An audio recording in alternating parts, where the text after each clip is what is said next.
Chapter 5. Nārada goes to Kasi.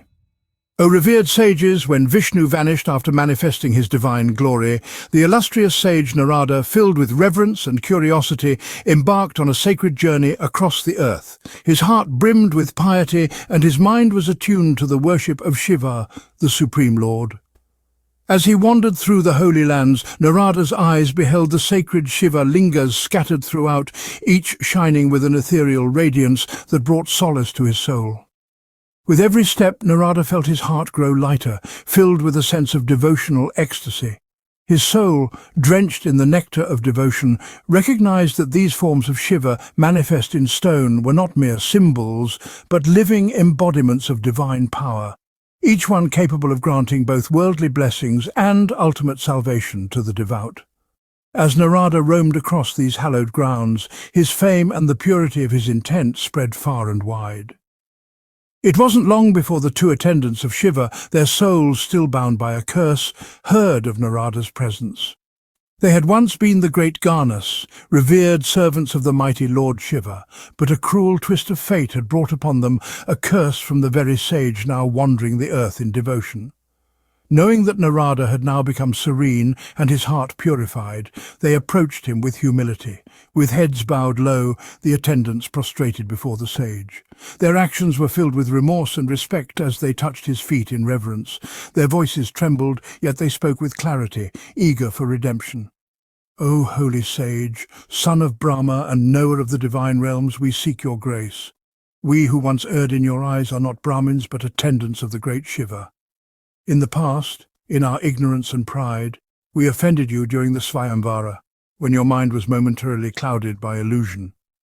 We were silent then, knowing the weight of our sin and the righteousness of your anger. With deep sorrow in their hearts they continued, "We accept the consequences of our actions, O exalted sage. The curse we bear is the fruit of our own deeds, yet we plead for your mercy now. For you are a saint of boundless compassion. Bless us, O Great One, and show us a way to be free of this suffering." Hearing the sincerity of their words and seeing their genuine remorse, the great sage Nārada's heart softened. Gone was the fleeting anger that had once clouded his divine vision.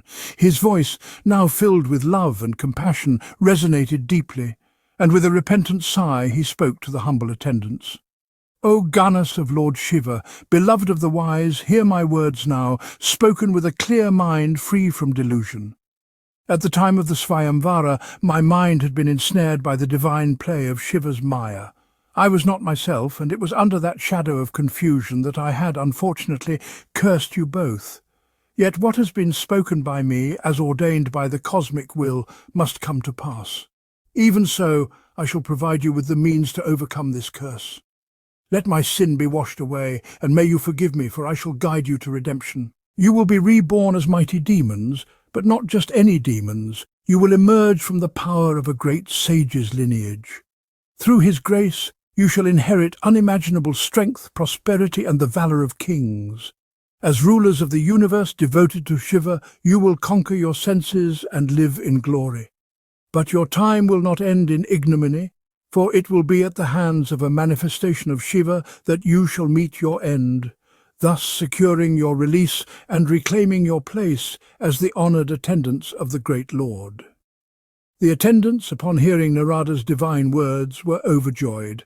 Their hearts, which had been weighed down by the curse for so long, now leaped with hope and happiness.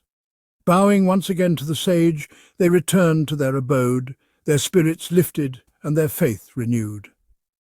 As for Nārada, his heart too was filled with contentment. With his thoughts solely on the benevolent Shiva, he resumed his journey across the sacred lands, visiting one holy site after another, drinking in the divine presence that permeated each place. Finally, Nārada reached Kasi, the eternal city, radiant with divine energy. Kasi, beloved of Shiva, a city that grants liberation to all who seek it, stood before him in all its splendor. The sage, upon beholding the great city, was overwhelmed by an inner peace he had not known before. With great joy, he worshipped Shiva, the Lord of Kasi, offering his heart in full devotion. Every moment in Kasi brought him closer to Shiva. He felt his soul flutter with love, as if it were a bird finally returning to its nest.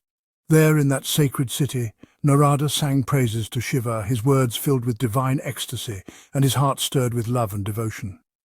After his sojourn in Kasi, Nārada, purified by his thoughts of Shiva, ascended to the region of Brahmā, his divine father. With reverence he bowed low before Brahmā, offering prayers and hymns, his mind still riveted to Shiva. Yet despite all that he had seen and experienced, a lingering question gnawed at his heart. "O Lord Brahmā," Nārada began, his voice humble but insistent, "you, who are the knower of Brahman, the primordial being, have granted me the knowledge of Vishnu's greatness, the path of devotion, and the importance of penance, charity, and holy pilgrimages. Yet there is something that still eludes me. The principle of Shiva, the great god, remains a mystery. How can he, who is beyond attributes, become full of attributes? How did he exist before creation, and what is his role in the cosmic cycle? How does he create, sustain, and dissolve this universe, and what grace does he bestow upon his devotees when propitiated? O Father, you have told me of many divine exploits, but my heart is not satisfied. I seek to know more about Shiva, his divine consort Uma, and the great deeds they have performed together. Please, O Lord, narrate to me in full the story of Parvati's birth, her marriage to Shiva, and their divine sports that bring joy to the universe." With these words, Nārada humbly awaited his father's reply, eager to be filled with the knowledge of Shiva's supreme mysteries.